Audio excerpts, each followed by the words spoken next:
Confusion वाली चीज़ें होती हैं, ध्यान से समझिएगा मेरी तरफ देख के, जितनी भी कन्फ्यूज़न वाली चीज़ें होती हैं, व्यक्ति निर्णय लेने में गड़बड़ी पैदा करता है, धन हानि होती है, धन एक जैसा नहीं होता, रेगुलराइज नहीं होता है, धन व्यय बहुत होता है, धन बचता नहीं है, और कारोबार में कभी भी एक जैसी समरसता नहीं रहती है। चाहे जितनी भी इस तरीके की समस्या हो धन से संबंधित, चाहे उसका फ्लो कमजोर हो, मन एकाग्र नहीं है, निर्णय लेने में बहुत बार मन डरता है, अपने इमोशन को कंट्रोल नहीं कर पा रहे, और जीवन में हमेशा ही कोई ना कोई बाधाएं उपस्थित होती हैं, तो ये स्थिति आपकी कुंडली में चंद्रमा को देखने के लिए बोल रही है। जैसे आपका काम रेगुलर एक जैसा नहीं होने का अर्थ है कि काम छूटता रहे, बिगड़ता रहे। कभी भी आप एक जगह पे एक काम पे लगातार कई दिनों तक या कई वर्षों तक काम नहीं कर पा रहे, ये चंद्रमा के कारण गड़बड़ होता है।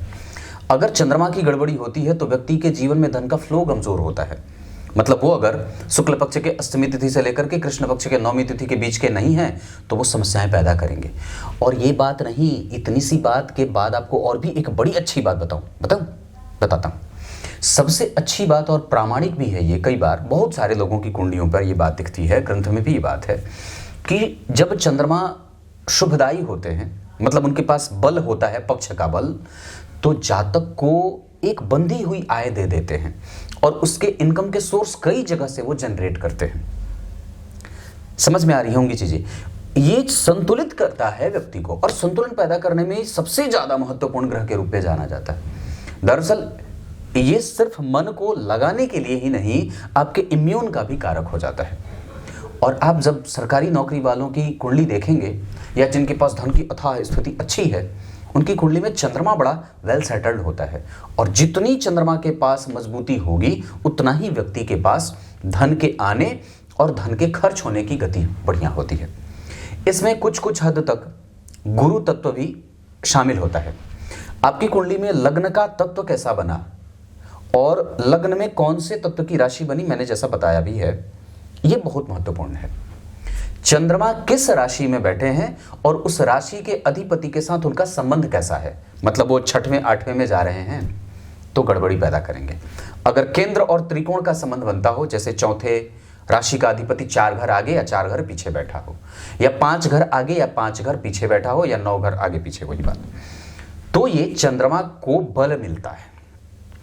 और ये स्थिति आपके धन को मजबूती देती है। मैंने बहुत बार ये बात कार्यक्रम में कही है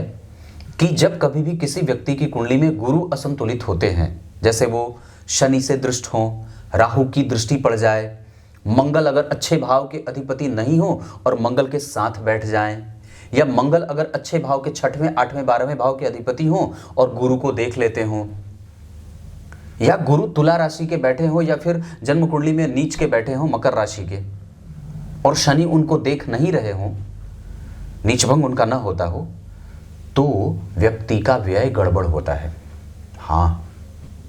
और साथ ही साथ ये बात भी बहुत आवश्यक है कि आपकी कुंडली में धन भाव की स्थिति में वहां पे सम संख्या की राशि का निर्माण हुआ है या विषम संख्या की राशि का निर्माण हुआ है।